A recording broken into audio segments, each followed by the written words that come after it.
desde la calle hasta la UCI. Esto es Emercrit Podcast, donde la emergencia se une con la evidencia. Ciencia en español, pensamiento profundo, práctica con propósito. La revolución del paciente crítico comienza ahora.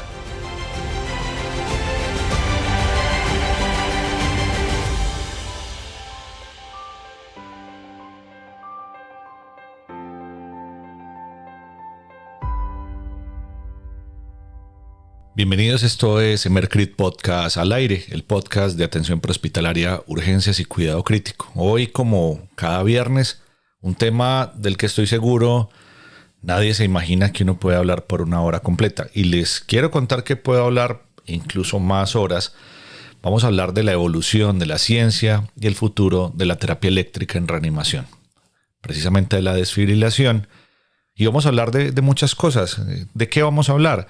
De la historia, vamos a hablar de cómo se consolida, vamos a hablar de tipos de onda de descarga, vamos a hablar de la efectividad, vamos a ver si es lo mismo cualquier desfibrilador, si es lo mismo un Sol Serie X Advance, un LifePak 15, un LifePak 35, si le puedes salvar la vida a las personas con tu equipo Mindrite, que tiene para ofrecernos algunas marcas diferentes. Bueno, vamos a ver si realmente todo se reduce a la capacidad de descargar y si todas las descargas bifásicas son iguales. Si un equipo que llega a 360 necesariamente es monofásico, si los monofásicos hoy se fabrican. Vamos a hablar con todo el detalle. Y este es un capítulo muy especial porque probablemente estemos finalizando la era de un gran bloque en el que nos hemos centrado en la reanimación cardiopulmonar, en la ciencia de la reanimación. No quiere decir con ello que no volvamos a tocar temas relacionados. Claro que sí, lo haremos. A estas orillas siempre volveremos. Pero vamos a también hablar de trauma, vamos a hablar de algunos otros aspectos más adelante. Así que bienvenidos y vamos a darle inicio a esta discusión, a los fundamentos de la descarga. Para nosotros hoy es muy fácil entender que los dispositivos que pesan generalmente menos de 5 kilos, algunos 7, pero siempre menos de 10, fueron algo diferente en algún momento de la vida, pero vamos a retroceder en la historia para poder entender por qué a alguien se le ocurrió que dándole un choque, una descarga eléctrica, podíamos revertir una arritmia cardíaca. Esto hoy es lógico, esto hoy es esperable, pero probablemente en el tiempo poderlo descubrir no fue tan sencillo. Y también quiero que entendamos cómo a alguien se le ocurrió que este dispositivo podría estar colgado en la pared y podría ser utilizado por cualquier persona, dando lugar a lo que hoy conocemos y es bastante común, parte incluso del paisaje, que son los desfibriladores externos automáticos. Entonces, estoy seguro que después de este episodio no vas a volver a ver un monitor, un desfibrilador y un DEA con los mismos ojos. Va a cambiar absolutamente tu percepción porque cambió la mía. Porque cuando empecé a buscar a principios de la semana pasada, a leer, empecé a saber que tenía que aprender de física, que iba a tener que aprender de vectores, que iba a tener que aprender de ciencia más allá de la descarga. Siempre he sido un apasionado por buscar en el rincón más profundo de la evidencia en temas de reanimación, pero realmente esto sí me ha dejado perplejo y lo quiero compartir con todos ustedes. ¿Cuándo inicia esto? Esta historia comienza mucho antes de que siquiera se pensara en soporte de vida avanzado, muchísimo antes. Probablemente el inicio de la terapia eléctrica cardíaca arranca alrededor de 1775. Un veterinario danés, Abildgaard, tuvo una idea que no tengo idea cómo ocurrió, desde dónde se originó, pero él detuvo el corazón de una gallina con electricidad y le volvió a dar una segunda descarga y el corazón volvió a latir de nuevo. Esta fue la primera desfibrilación experimental de la historia y se la debemos a Abildgaard, este veterinario danés que por alguna razón se le ocurrió que esto valía la pena. Pero nada, absolutamente nada fue igual después de que Luigi Galvani aplicara corrientes de un pez torpedo a un corazón de ranas muertas. Él no lo hacía solamente por morbo, él no lo hacía solamente por ver qué pasaba. Él observó contracciones y sentó las bases de la estimulación eléctrica cardíaca. Todavía faltaba mucho para que realmente esa idea se diera, calara sobre las mentes de los científicos que desarrollarían equipos. En 1796 Richard Fowler fue un poco más allá. Él ya podía dominar la corriente galvánica y logró una contracción normal de un corazón de una rana que estaba en asistolia. Y esto realmente fue muy importante. Y les quiero contar, y esto es un paréntesis en la historia, les quiero contar que en algún momento de la vida, antes del año 2000, los pacientes en asistolia se les daban descargas eléctricas, se desfibrilaban. Les quiero contar que un día la asistolia fue un ritmo desfibrilable. Hoy es una locura, hoy es una cosa impensada, pero en algún momento de la vida se pensaba que el estímulo podría funcionar. Hoy no es así. Entonces es importante y una locura lo que hizo Fowler. Pero se tardaron más de 50 años para que después de que Fowler desfibrilara, bueno, no se llamaba desfibrilar, era aplicar corriente, ese término ni siquiera existía, aplicara corriente galvánica y lograra contracción normal de un corazón, pasó unos 50 años y apareció Carl, y ellos provocaron lo que hoy llamamos fibrilación ventricular y la describieron inicialmente en perritos. Observaron que había un ritmo caótico, que ese ritmo caótico generalmente pues costaba la vida y el corazón no había cómo revertirle esto, y describe el término fibrilación. Es muy particular porque pasaron muchos años, casi 50 más, hasta que creemos que todo cambió. En 1886 John McWilliams predijo esto que era impensable. De pronto, quizás, tal vez, un choque eléctrico pueda corregir esta locura del corazón. Y hasta 1899, un par de fisiólogos, el doctor Prevost y el doctor Batelli, lo comprobaron en Ginebra. Ellos aplicaron alto voltaje y terminaron con la fibrilación ventricular. Igual, seguía siendo en animales, pero nació el concepto de desfibrilación, que como la conocemos hoy, se la debemos a Prevost y a Batelli. Son quizás los padres de la desfibrilación, no del desfibrilador, del concepto de desfibrilación.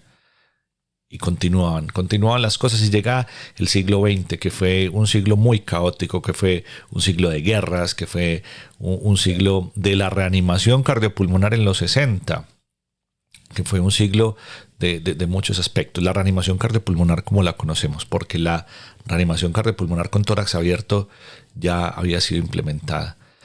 La primera desfibrilación que salvó una vida humana se la debemos a Claude Beck en 1947 en Cleveland. Él estaba en plena cirugía con un niño que tenía una cirugía, o estaba sometido a una cirugía cardíaca, y entra en fibrilación ventricular. El doctor Claude Beck y el equipo quirúrgico empiezan a reanimar a este niño, y tras 45 minutos de compresiones, o quizás en este caso sí era masaje cardíaco directo porque era eléctrico, toma un par de cucharas y le administra energía directamente sobre el corazón. Esto lo detiene, pero lo reinicia posteriormente. Lo logra revivir, y esta es la primera desfibrilación clínica de la historia. Y la desfibrilación dejaba de ser una teoría y entraba al quirófano, pero tenía que ser, muy desafortunadamente, administrada directamente al corazón. Todo cambia en esa década de los 60, que en los 60 o a los 60 le demos toda la reanimación y se lo demos todo a muchos personajes, pero hoy se lo demos a alguien que no era médico, al doctor, y lo llamaremos doctor porque seguramente era un doctor en ingeniería, y si no lo era, pues yo creo que con el aporte que ha hecho a la medicina y a todo lo que se hizo, podría bien merecer un honoris causa en medicina. El doctor William Cowenhoven era un ingeniero eléctrico, y fue el que desarrolló el desfibrilador externo, una caja que tenía electrodos de cobre, y probó que no era necesario abrir el tórax para poder salvar la vida. Esto ocurrió a finales de los 50 y principios de los 60, y esto cambió para siempre la desfibrilación y el acceso a esta, porque no era solamente para pacientes que estaban siendo sometidos a cirugía cardíaca, sino que prácticamente cualquier persona podría ser sometida. El doctor Paul Maurice Sold en 1952 también mostró que podíamos estimular un corazón que estaba detenido desde afuera. Quizás es quien desarrolla el concepto de marcapaso transcutáneo, y en 1956 logra las primeras desfibrilaciones externas en una persona, y además diseña uno de los primeros monitores cardíacos a partir de lo que nos había dejado la Galvani, que fue muy muy importante. Entonces quizás el Dr. Sold y Cowenhoven estaban trabajando muy muy similares, pero se se dice que el primer desfibrilador sin ninguna duda se le debe a Couwenhoven. ¿Qué le debemos a alguien tan importante como Bernard Lown? Lown era un revolucionario y él descubrió que la corriente continua causaba menos daño que la corriente alterna a la hora de descargar. Entonces se desarrolló la famosa onda de Lown, que se convirtió en un nuevo estándar. Y además Lown era tan brillante que fue la primera persona que sincronizó la descarga con la onda R, lo que conocemos como descarga sincrónica o como cardioversión, para evitar inducir fibrilación letal cuando se hacían cardioversiones eléctricas sincrónicas. Y esto ocurre porque si descargas en el periodo cardíaco vulnerable en la T, es muy probable que se genere un fenómeno de R sobre T, y eso generará una fibrilación ventricular en pacientes en los que se esperaba que se disminuyera la frecuencia cardíaca. Así que ya se conocían los mecanismos de microreentrada y macroreentrada, y Lown descubrió que había una forma efectiva de dar una descarga sobre el nadir de la onda R y generar disminución de la frecuencia. Algo brillante para su época. Así que la evolución continúa y continúa sin parar. Es un asunto vertiginoso, y en los años 60 esta corriente alterna, que era el estándar pero que causaba mucho daño, pues cambió con lo que les dije y lo que les conté del Dr. Lown, que fue fundamental. Pero entra alguien que para nosotros, los que nos encanta la atención prehospitalaria, es fundamental y lo vamos a recordar por siempre. Este héroe, que era el Dr. Frank Pantridge, desde Belfast, en Irlanda, en ese momento Irlanda del Norte, en 1966, junto con un ingeniero que se llamaba John Anderson, crearon una unidad coronaria móvil. Era una ambulancia que tenía un desfibrilador, entre comillas, portátil. Sí, portátil, pero no lo era. Pesaba unos 50 kilos y funcionaba con las baterías de la ambulancia, o con baterías similares a las de la ambulancia, pero adicionales, necesitaba al menos 2. Pues lo importante es que demostraron que quizás si la gente se lograba desfibrilar prehospitalariamente eran posibles de éxito, porque Pantridge se dio cuenta que muchos de los paros cardíacos y la muerte súbita ocurrían como consecuencia de enfermedad coronaria súbita, y no había mucho tiempo para que los pacientes fueran atendidos. Entonces, ¿qué tal si la unidad podía llegar a donde ellos presentaban esa parada cardíaca? Fue brillante, y en muy pocos años ese monstruo de 50 kilos, que era una herramienta que se usaba en campo real, se modificó. En 1967 ya pesaba 20 kilos y en 1971 apenas pesaba 6.8. Y a esto lo vamos a llamar como la experiencia Belfast. Y fue para mí y para la mayoría el Big Bang de la medicina de emergencias moderna, sin duda. Y es el primer paso para que haya desfibrilador en la calle. Así que tú que estás cargando ahí tu LifePak 15, que estás cargando tu Sol Serie X, que estás cargando tu desfibrilador de Philips, que pesa menos de 10 kilos, a la experiencia de Belfast quizás le damos todo esto. Ya lleva bastantes años, más de 50, y todavía en algunos sistemas prehospitalarios se considera que en las ambulancias deberían haber desfibriladores externos automáticos. Y claramente no. Se necesitan monitores y desfibriladores, y eso ya cambió, y la evidencia lo demostró hace más de medio siglo. No hay que pretender continuar con lo que se demostró que puede mejorar. Y luego aparece una cosa fantástica, lo que denominamos la democratización total de la desfibrilación.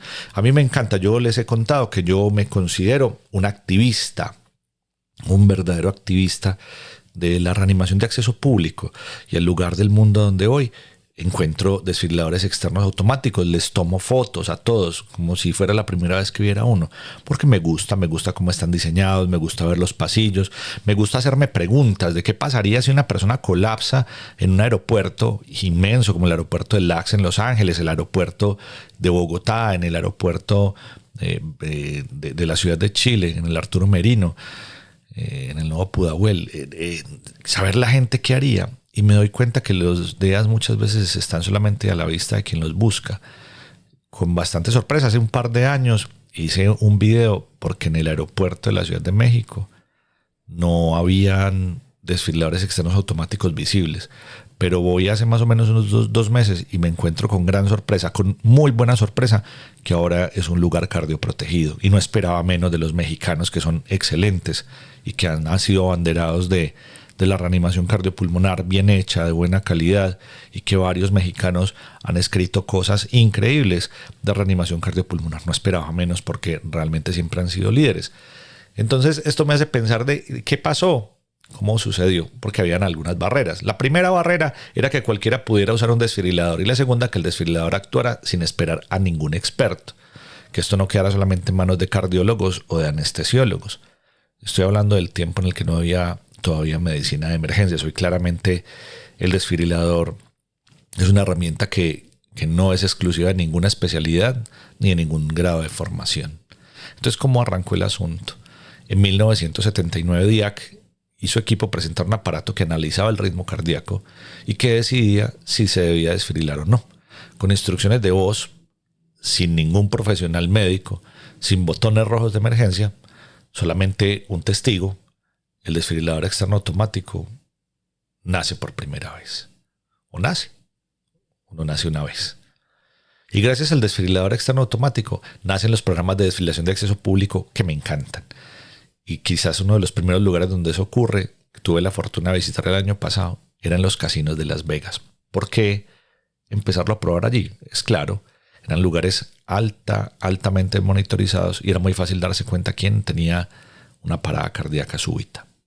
Los casinos estaban todo el tiempo siendo monitorizados en cámara, y por esta razón este fue uno de los primeros lugares donde se dieron cuenta que esto sí tenía toda la pena y la valía toda.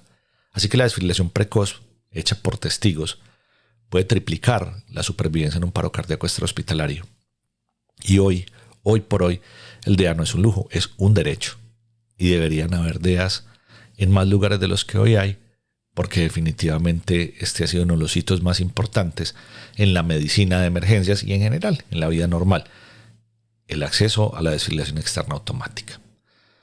Quizás lo último que quiero mencionarles, porque es importante, pero que no vamos a profundizar porque es un tema avanzado de electrofisiología, se lo debemos al doctor Michel Mirowski.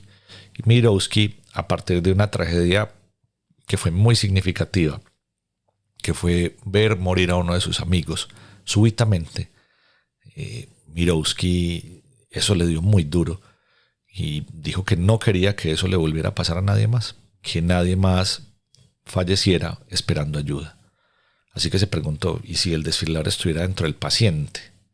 Y en 1980, después de muchas burlas, porque créanme que de Mirowski se rieron lo que ustedes no se imaginan, se implanta el primer cardiodesfibrilador implantable en un ser humano. Que les cuento que primero era una unidad grande y poco funcional que se implanta en el abdomen, una cirugía mayor.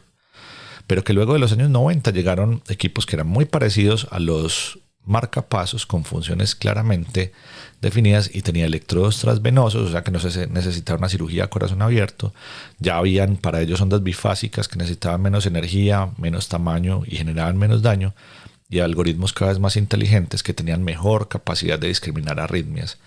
Definitivamente es algo que solo a alguien como Michael Mirowski se le hubiera ocurrido. Y entonces, bueno, muy bien, grandes personas, grandes intervenciones, historias románticas, pero ¿cómo termina funcionando la desfibrilación? ¿Cómo una descarga eléctrica puede llegar a ser útil?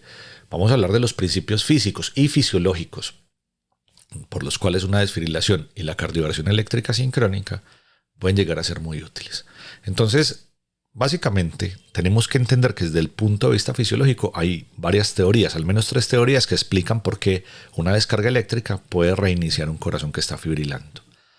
La más conocida es la que se denomina la teoría de la masa crítica, y esta propone que basta despolarizar simultáneamente cierta cantidad de miocardiocitos, cierta cantidad de masa miocárdica, para que se detengan todas esas microrreentradas que son el sustrato arritmogénico de la fibrilación ventricular, que no sea solamente en el contexto de enfermedad coronaria, pero que la enfermedad coronaria es gran responsable.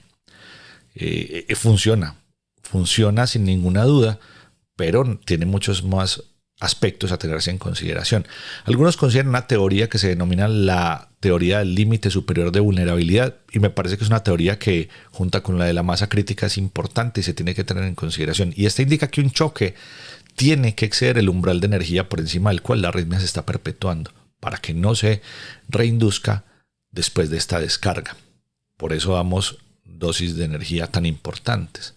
Hay una que habla de la despolarización prolongada, y es que una descarga lo suficientemente intensa puede despolarizar incluso las células que se encuentran en periodo refractario absoluto, y se genera una capacidad de resincronizar todas las células cardíacas para que el marcapaso superior, que es el nodo sinusal, pues sea el que inicie de nuevo, y ese estado excitable en el que se estaba perpetuando la fibrilación ventricular podría terminar.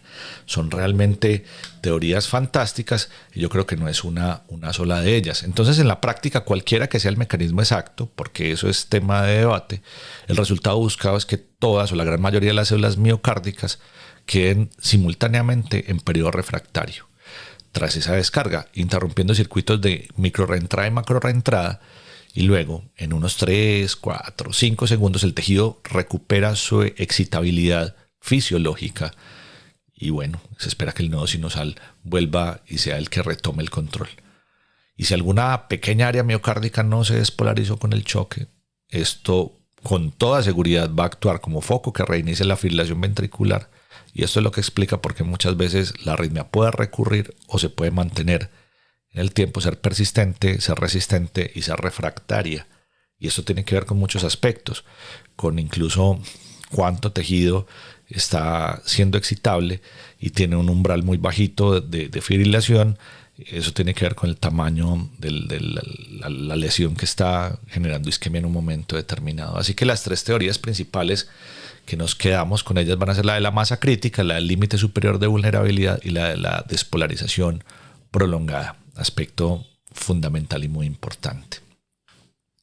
Entonces, tenemos una muy buena idea de cómo funciona la descarga, ya lo sabemos muy bien, pero hay una pregunta que es muy importante para los que manejamos un desfibrilador. No importa tu nivel de formación, paramédico, enfermero, médico, especialista, y va a ese asunto de la dosis terapéutica. ¿Por qué la energía se mide en joules y no se mide en amperios, voltios o watts, que sería lo más adecuado? Para los que no sabemos, los que saben ingeniería entenderán muy bien por qué vamos a medirlo en una medida de trabajo, pero los que quizás no lo entendíamos y la física nos cuesta, es muy difícil. Entonces mucha gente se suele confundir con esto. ¿Por qué decimos una descarga de 200 julios o joules si lo que realmente despolariza el corazón es la corriente? Pues la respuesta es muy simple, porque no podemos controlar la corriente, pero sí podemos controlar la energía que almacenamos y liberamos en el desfibrilador.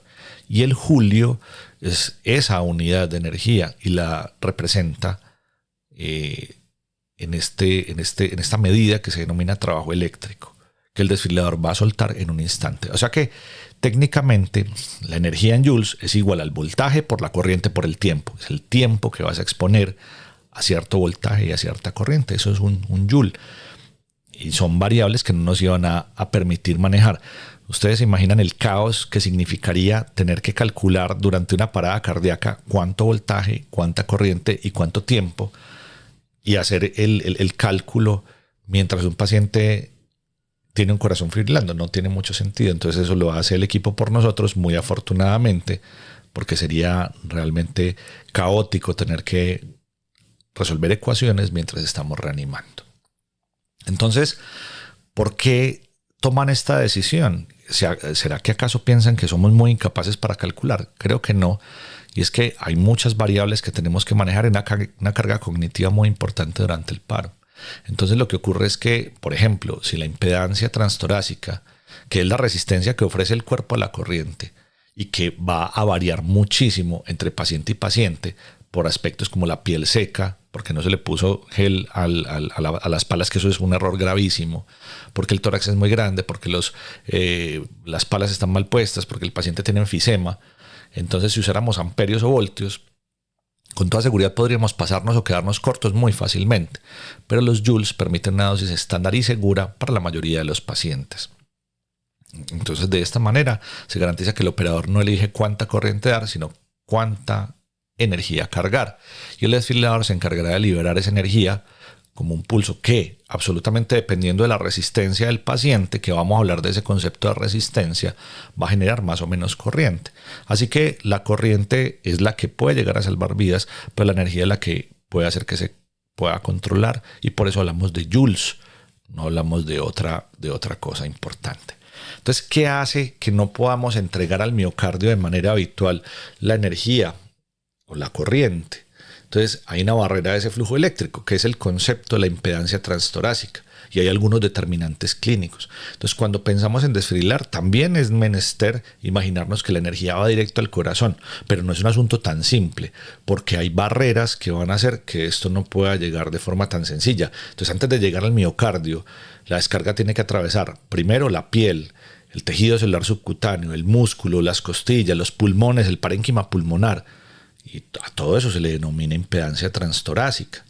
Esa impedancia transtorácica es la resistencia total que se encuentra entre la corriente eléctrica para llegar al corazón.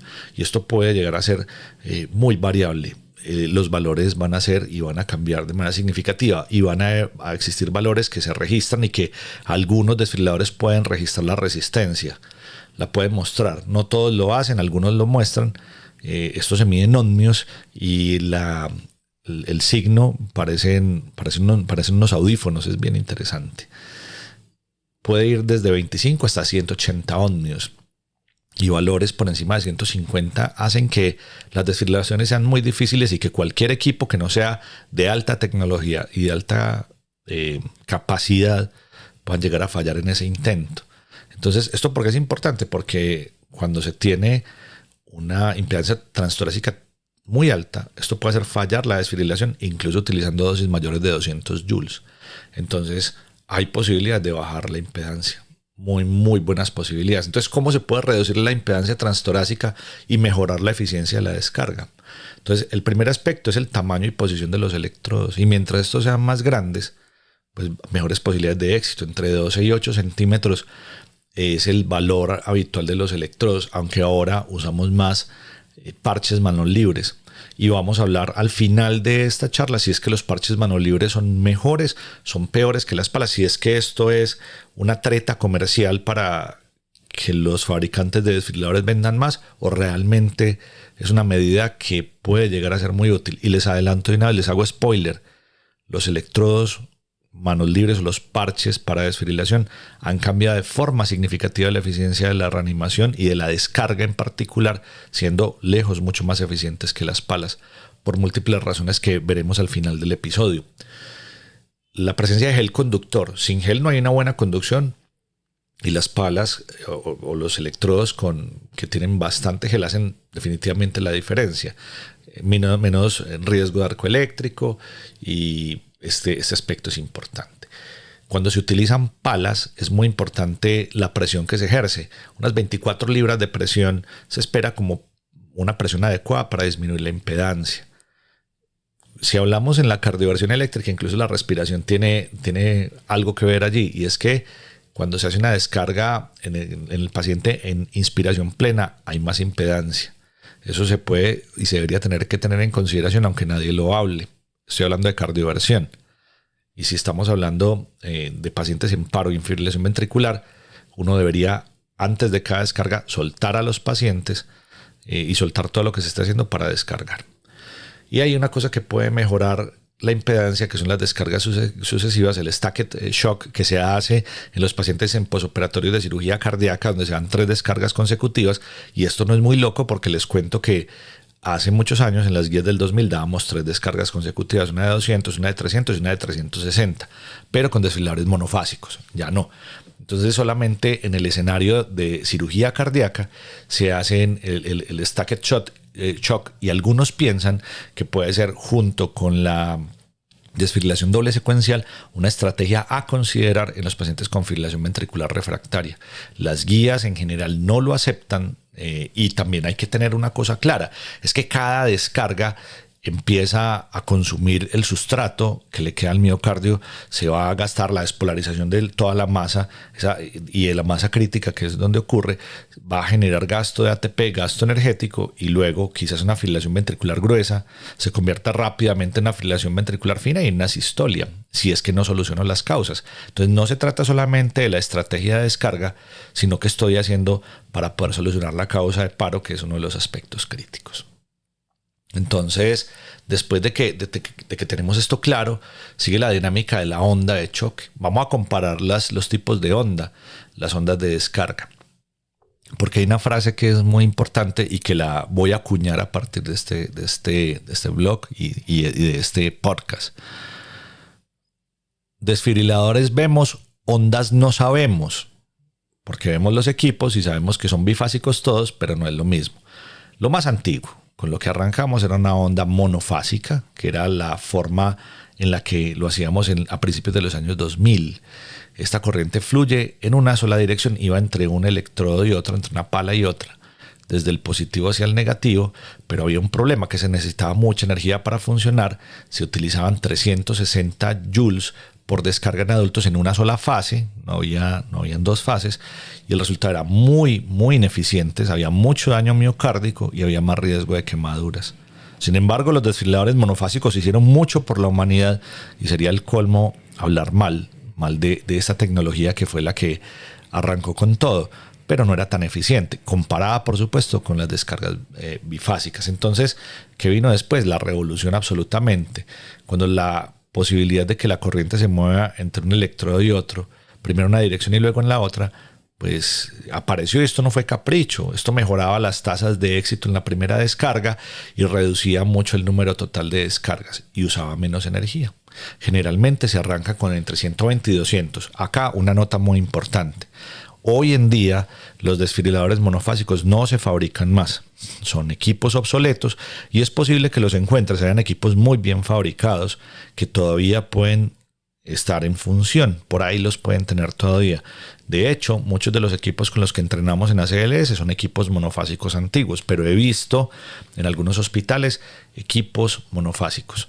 Entonces, no se me vayan a confundir, por favor, porque algunas marcas que utilizan ondas de energía bifásicas exponenciales truncadas, hoy, siendo bifásicos, permiten una selección de energía de 360 joules. Escuchen bien, no quiere decir ello que estos desfibriladores sean monofásicos. Y les voy a dar uno de los ejemplos más importantes de todos. Una de las marcas más fuertes en el mundo en desfibrilación, que es la marca que hoy llamamos Stryker, con sus modelos LifePak, que antes era Physiocontrol, y los dos modelos más representativos, que es el LifePak 15 y el LifePak 35, son modelos de energía bifásica, exponencial truncada, pero bifásica. ¿Por qué permite llegar hasta 360 joules? Ya hablaremos de los detalles.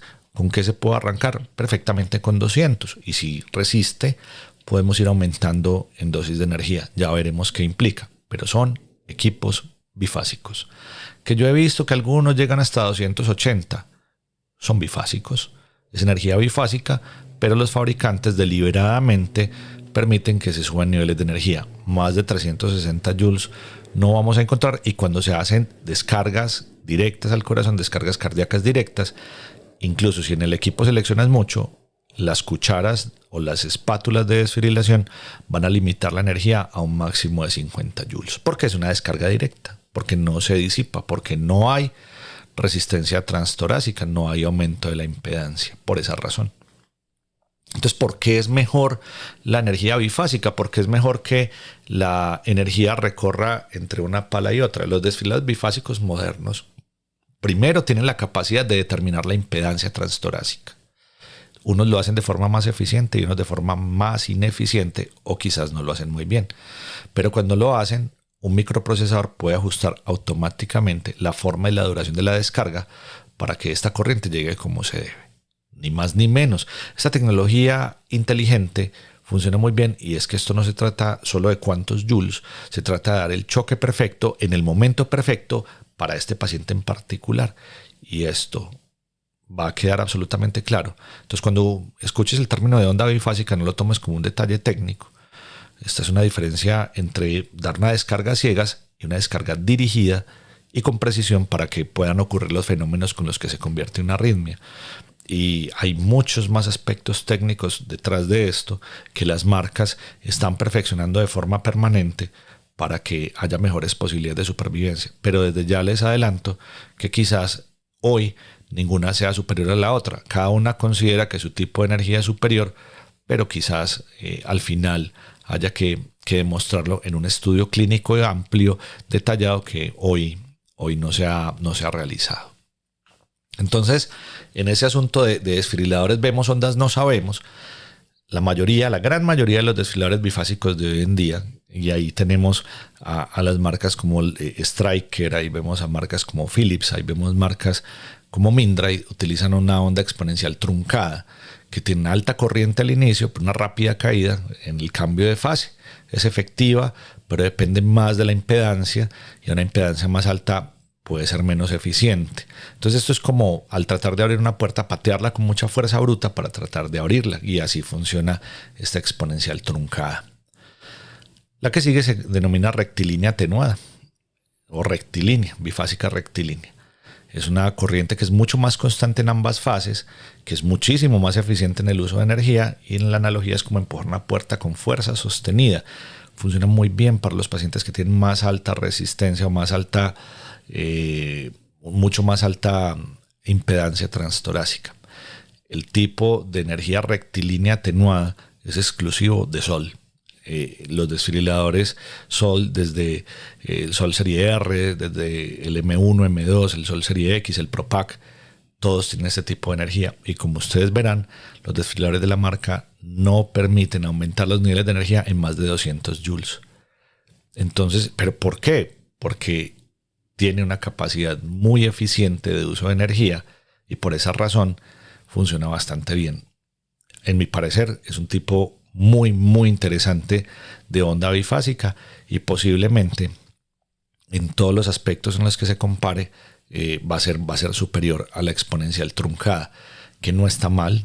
No hace necesariamente que esta sea una forma para yo decantarme a la hora de tener alguna selección en particular del equipo, porque lo hacen muy bien la una y la otra, y porque ninguna de las dos ha demostrado mejores posibilidades de supervivencia. Algunos que defienden algunas marcas sí consideran que es un poco más eficiente, pero a la postre las dos funcionan bien. Porque la pregunta que uno se haría es, por ejemplo, ¿por qué Stryker, que es una marca de tanto renombre, continúa con un tipo de onda exponencial truncada? Y es que hay varios aspectos. Yo creería que hay 4. La primera es que hay confianza clínica, es que hay millones y millones de experiencias de descargas con éxito. Ellos hacen algo que pueden y que tienen la tecnología para hacer, lo que es compensación de la impedancia, y el algoritmo tiene la capacidad de ajustar la energía en tiempo real según el paciente. La estrategia de alta energía está diseñada y se llega hasta 360 joules, que podría considerarse muy útil cuando hay una FBA refractaria o cuando hay un aumento significativo de la impedancia. Y hoy no ha demostrado que aumente el daño, que 360 joules de energía bifásica no son los mismos 360 joules de energía monofásica, no son iguales, el daño es menor. Entonces, esa es la razón fundamental por la que marcas como Stryker siguen eligiendo este modelo de energía. Pero hay más, no son los únicos modelos. Hay otro que es de la marca Schiller, que es una onda bifásica fragmentada en micropulsos adaptativos. Utiliza menor energía, está mucho más personalizada, y podríamos decir que prácticamente la onda está interactuando con el corazón en tiempo real.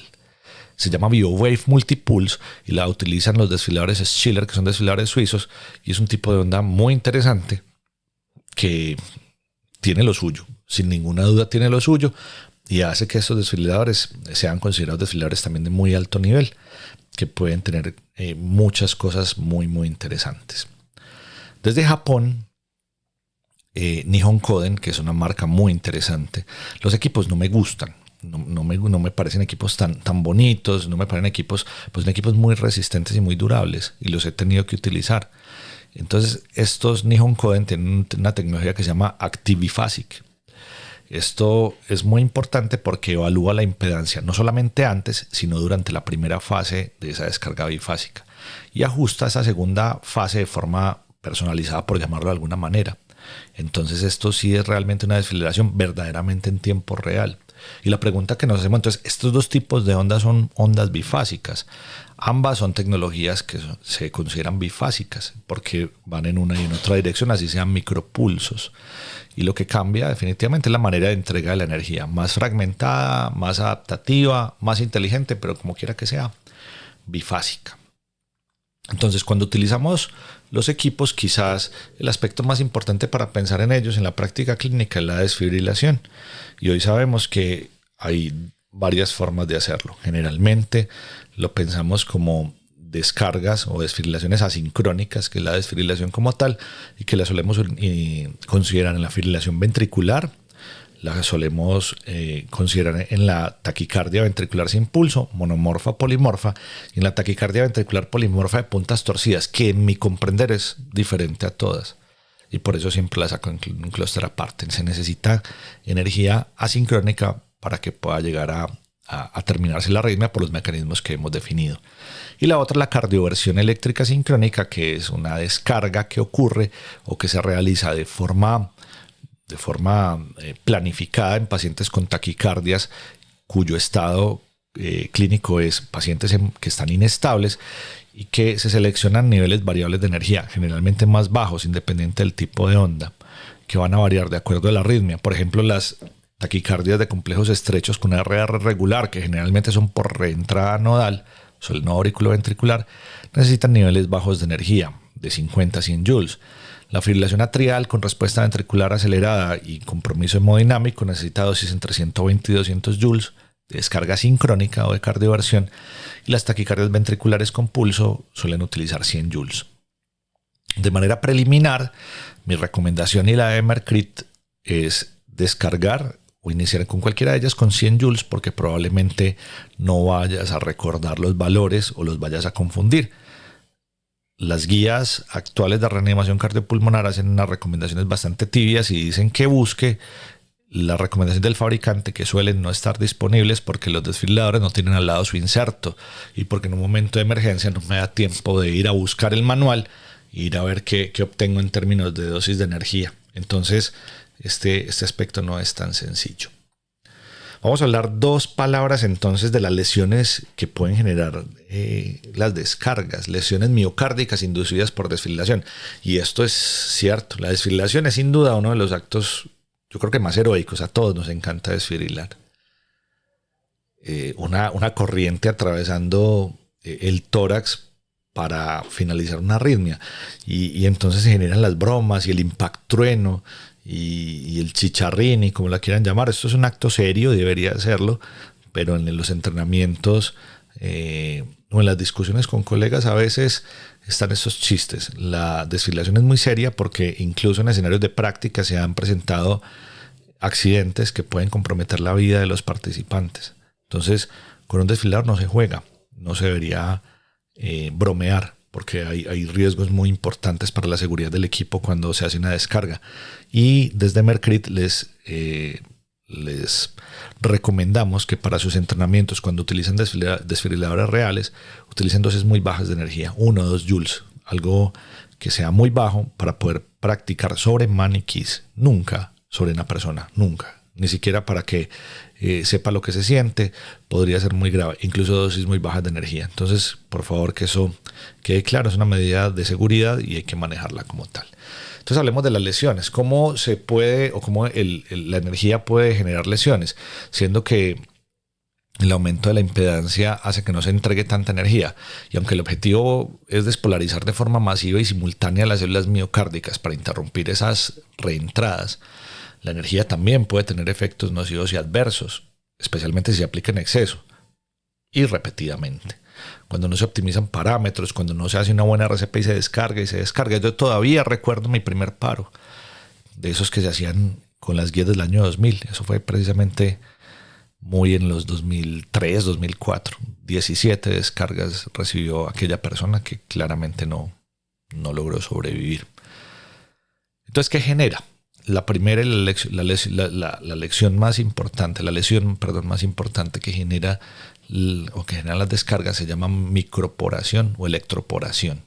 La electroporación son microagujeros que pueden hacer daño terrible. La membrana celular de los miocardiocitos es una membrana muy frágil, es una estructura que está organizada para mantener un equilibrio iónico, y una descarga que tenga mucha intensidad puede perforarla, puede generar microporos o poros microscópicos, y este fenómeno lo denominamos electroporación y se clasifica de dos maneras, como electroporación reversible e irreversible.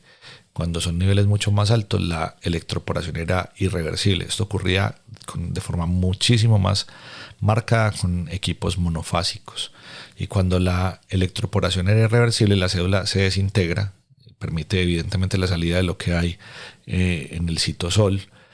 El calcio entra sin control y se pierde la homeostasis y la célula muere por necrosis o por apoptosis. No importa cualquiera de las dos vías se activa. Y se ha estimado que esta corriente, que cuando ocurre por encima de 25 amperios, aumenta el riesgo de electroporación irreversible. Pero esto no es solamente cuestión de amperios, es la forma de la onda, el voltaje pico, la duración del pulso, eso también importa. Y las ondas monofásicas más antiguas, por ejemplo, causaban mucho más daño que las bifásicas modernas, incluso en niveles equivalentes de energía. El segundo daño se le denomina el efecto Joule, y es cuando la electricidad literalmente cocina el miocardio. Y aunque las descargas duran apenas milisegundos, generalmente duran entre 10 y 12 milisegundos, esto puede generar bastante calor. Este principio físico se le conoce como el efecto Joule, y este calor puede concentrarse especialmente en zonas muy subepicárdicas, y si se aplican múltiples descargas puede aparecer esa necrosis térmica, como si se tratara de un microinfarto, de una microlesión isquémica que se ha inducido eléctricamente. Y eso está demostrado y se ha encontrado en modelos animales desafortunadamente que les han inducido muchas descargas y luego terminan en necropsia. Hay otro de los mecanismos que es la sobrecarga de calcio, y esto ocurre porque las descargas también afectan la función de los canales iónicos, hay una despolarización completa. El resultado es que suele haber una entrada masiva de calcio a las células, y esta entrada o exceso de entrada de calcio es tóxico y puede desencadenar una, sin duda, tormenta intracelular con activación de algunas de las enzimas que activan vías de apoptosis como las calpaínas. Se puede generar daño mitocondrial. Puede esto aumentar, por supuesto, la muerte celular y activar otras vías apoptóticas que dependen de otros mediadores, que pueden ser tempranamente o tardar horas y días en expresarse. Y esto realmente está bien documentado. Y la última, que es muy interesante, la fibrosis o cicatrices que pueden alterar la conducción en el tiempo. El daño repetitivo, descarga tras descarga, puede provocar una respuesta inflamatoria crónica y permitir que ocurran fibrosis cardíacas. El tejido cicatricial no suele ser bueno para conducir impulsos de manera habitual. Entonces, lo que suele ocurrir en el miocardio funcional es que ahora se convierte en un sustrato arritmogénico, generando zonas de conducción lenta o bloqueada que favorecen nuevas arritmias. Es uno de los mecanismos arritmogénicos más conocidos que puede ser consecuencia de descargas. Entonces, esto dio paso a que las ondas bifásicas protejan al corazón de manera más marcada. La aparición de esta desfibrilación bifásica no solamente mejoró la tasa de éxito para la primera descarga, que es muy alta, sino que también revoluciona la seguridad miocárdica. Mientras los desfibriladores monofásicos podrían ser muy agresivos con el tejido, los bifásicos son más precisos, más gentiles y generan una descarga que es lo que debería ser. Entonces, esta descarga que se da de forma inteligente en dos fases, en esa primera fase que se da una despolarización del miocardio en forma masiva y una segunda fase que invierte la polaridad y ayuda, entre comillas, a limpiar la carga remanente en las membranas celulares. Este doble movimiento tiene un efecto muy interesante que es resetear la membrana, limitar el daño por electroporación y la célula no queda cargada ni vulnerable por más tiempo necesario y finaliza la arritmia. Menores picos, menor daño. Así que hay menos electroporación, menos lesión térmica, hay mayor seguridad, y es que hay estudios histopatológicos que demuestran que un choque monofásico de 360 joules produce de 3 a 5 veces más necrosis miocárdica que un choque bifásico de 200 joules con la misma eficiencia clínica o mayor incluso. Entonces, ¿cuál es el límite? Pues la parte clínica es que el daño es acumulativo. No se trata solamente de cuánta energía aplicas, sino de cuántas veces lo haces. Y por eso es importante tratar de ser más o menos racional en esto que hacemos. Y la evidencia lo dice. En humanos, lo que sabemos es que pacientes con desfibriladores automáticos implantables que reciben múltiples descargas muestran elevaciones de troponinas, incluso sin otra disfunción adicional. Eso es un indicador de injuria miocárdica. Y en desfibrilación externa, 3 o más descargas consecutivas pueden provocar una elevación de troponinas ultrasensibles de manera significativa. En modelos animales, 3 o más descargas de 200 joules pueden inducir lesión estructural real y esto puede generar edema, infiltración inflamatoria, esa necrosis subepicárdica descrita y específicamente, lo que nos hace pensar que tenemos que ser eficientes a la hora de descargar.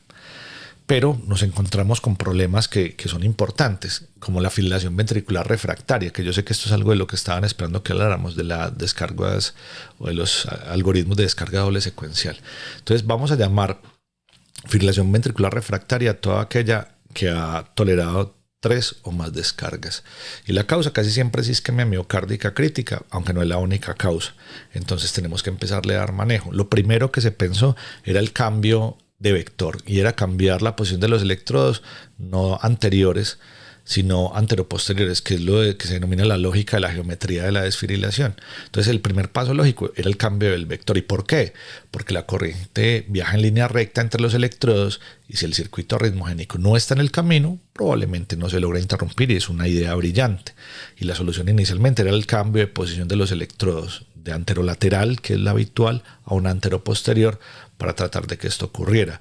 Y esto es física pura, y se evidenció en un ensayo en el 2022 donde el ensayo DOS-FIV probó aproximadamente que los pacientes que tenían fibrilación ventricular refractaria y se les cambia el vector podrían tener un 21.7 de supervivencia frente al 13.3 del grupo que no se le cambió el vector. Con este ensayo hay varias discusiones, pero hay algunos aspectos rescatables y claramente el cambio de vector podría ser muy importante. Pero cuando el cambio de vector no basta, se tiene que pensar en descarga doble secuencial. Entonces, ¿cómo funciona? Básicamente la descarga o la desfibrilación doble secuencial no es la suma de Julius y no debería ser simultánea, porque ya conocen los riesgos. Es básicamente una proyección geométrica para incidir en múltiples vectores, y mientras un vector puede fallar en 2 ángulos diferentes, existe mayor probabilidad de alcanzar una masa crítica de miocardio fibrilando. La teoría es más fuerte, que se denomina los múltiples vectores, más cobertura y más posibilidad de interrumpir el circuito de fibrilación ventricular. Pero también hay otras teorías. Hay una teoría que se denomina el choque de cebado, y es que el primero baja la impedancia y el segundo tiene mejor posibilidad de entrar, y eso se le denomina la suma efectiva de energía, siempre y cuando sea secuencial. Vuelvo, insisto, muy grave que sea simultáneo. Y la técnica, ¿cómo se describe? Básicamente se necesitan 2 desfibriladores, se tiene que hacer con electrodos, con parches, no con palas. Con palas no está descrito y sería un error técnico muy grave, y se hace descargar y descargar uno y otro con al menos 1 segundo de diferencia, no más de 1 segundo, no simultáneas. Y este objetivo es despolarizar toda la masa y generar esa energía de cebado. Entonces los resultados y la evidencia, básicamente el resultado más importante es en el ensayo que les conté, que es el DOSE-FB o FB, que fue publicado en el 2022 en el New England Journal of Medicine, y donde se demostró que en fibrilación ventricular refractaria la desfibrilación estándar tuvo una posibilidad de supervivencia al alta del 13.3, el cambio de vector de 21.7 y la desfibrilación doble secuencial el 30.4. Esto pues demuestra que prácticamente duplicó las posibilidades de supervivencia, así que esto puede valer la pena. Esto no es un consejo estándar habitualmente de ILCOR y todavía cuesta un poco, para muchos es un poco experimental, pero hoy consideramos que vale la pena tenerlo en consideración y lo recomendamos, lo hemos hecho, lo hemos intentado en la práctica, y les quiero contar incluso que hay una publicación de descarga triple secuencial. Este sí es mucho más experimental, pero quiero que sepan que está disponible, y si a alguien le interesa el paper me dice y con mucho gusto se lo hago llegar para que lo revise.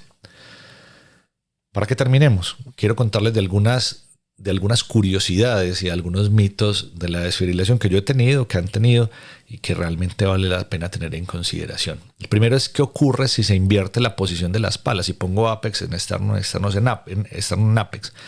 Cuando se hacían descargas monofásicas, sí era realmente una muy mala práctica cambiar el vector. Probablemente no iba a funcionar muy bien la descarga por el orden y porque probablemente se incidía de forma inadecuada. Pero actualmente el riesgo es bajo y probablemente no ocurran mayores problemas. La idea es que se utilicen en el lugar correcto, y esa es la idea. pero no van a ocurrir problemas mayores ni vamos a presentar más resistencia a arritmias. Hay un concepto de las características de las palas y la capacidad de saber en qué lugar están para que una sea positiva y otra negativa, pero eso no ocurre en todos los equipos ni es declarado de forma habitual. No hay mucho problema, pero la idea es utilizar las palas en la posición que deberían. ¿Qué ocurre si se desfibila sin gel conductor? Y si hay alternativas cuando no hay gel. Buscamos el gel, no tenemos parches manos libres, solamente palas. Si desfibrilamos sin gel, aumenta muchísimo la impedancia transtorácica, la descarga es menos efectiva, podemos generar quemaduras, podemos generar arco eléctrico entre la piel y la pala, y esto pues realmente no tiene sentido. Hay alternativas de muy bajo nivel de evidencia. Quizás una es humedecer unas gasas con solución salina, que es una solución conductora, y no utilizar el gel con el que uno se sanitiza las manos, que eso tiene alcohol y sería muy mala práctica flamear a un paciente. Y cualquier otra solución quizás no funcione muy bien. La idea es que haya gel conductor o que hayan electrodos manos libres que siempre tienen ahí su material de conducción muy bien establecido. Si los electrodos adhesivos son realmente superiores a las palas, por lejos lo son, y es que hay una mayor superficie de contacto, porque el gel que está puesto sobre ellas, el adhesivo que tiene la capacidad de disminuir esa resistencia, funciona bastante bien porque no hay muchos problemas con el lugar donde se ponen, a no ser que se pongan mal desde el principio, que es una posibilidad, pero generalmente cuando se ponen en buena posición, cuando quedan con un adecuado contacto, van a disminuir ese problema de la impedancia transtorácica. Es una muy buena práctica el uso de electrodos adhesivos. Dejan las manos libres, disminuyen el tiempo entre la carga y la descarga. Es una medida de seguridad muy importante en vuelo, por ejemplo, cuando la descarga se tiene que dar en un helicóptero o en un ambiente que puede tener más aumento en la concentración de oxígeno, así que sí vale la pena. ¿Qué sucede si accidentalmente hay una descarga con las palas juntas o si el gel hace un puente?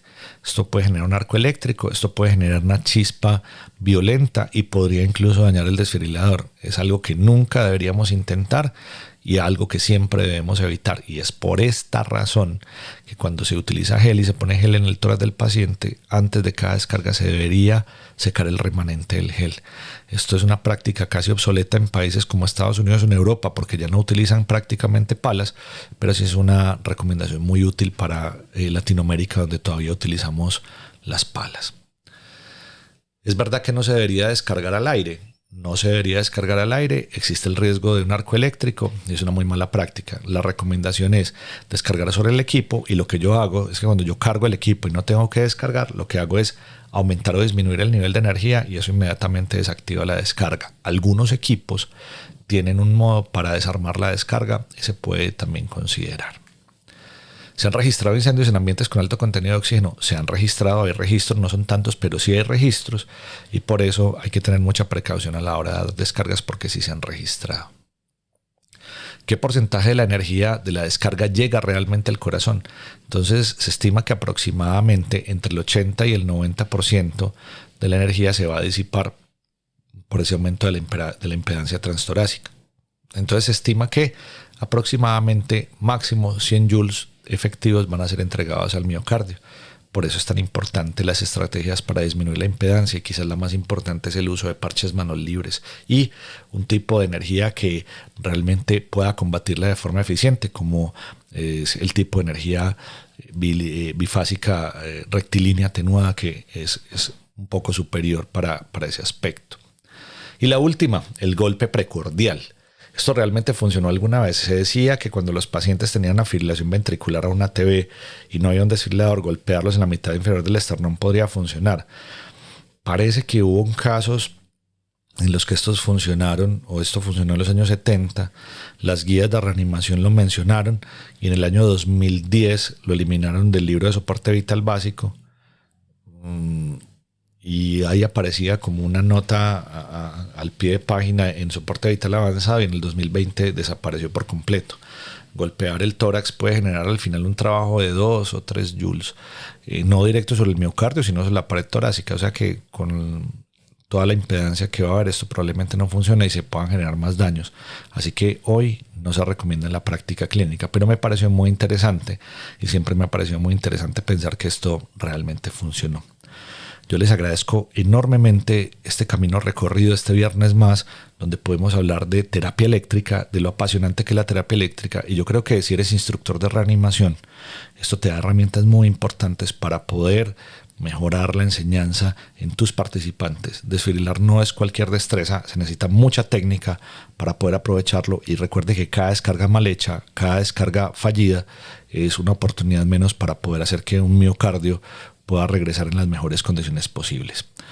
Los espero la próxima semana. Recuerden que siempre hay una entrada en el blog del tema del que hablamos, y este es el espacio para la medicina crítica, la atención prehospitalaria, la medicina de urgencias, donde hablamos sin ninguna presión comercial, solamente basados en la evidencia y en la experiencia, casi 2 décadas de experiencia clínica, para poder llegar hacia ustedes. Esta vez les mando un saludo muy especial a Ivancho, que me envió un mensaje muy muy bello, y a algunos de mis estudiantes que siempre me están alentando para que esto ocurra. Acá a mi Amajo, a Benja y a los que me escuchan con mucha frecuencia, un saludo muy especial. Nos vemos el otro viernes. Probablemente empecemos a hablar un poco de trauma, y nos encontramos en este espacio, Emercrit Podcast. Un abrazo a todos.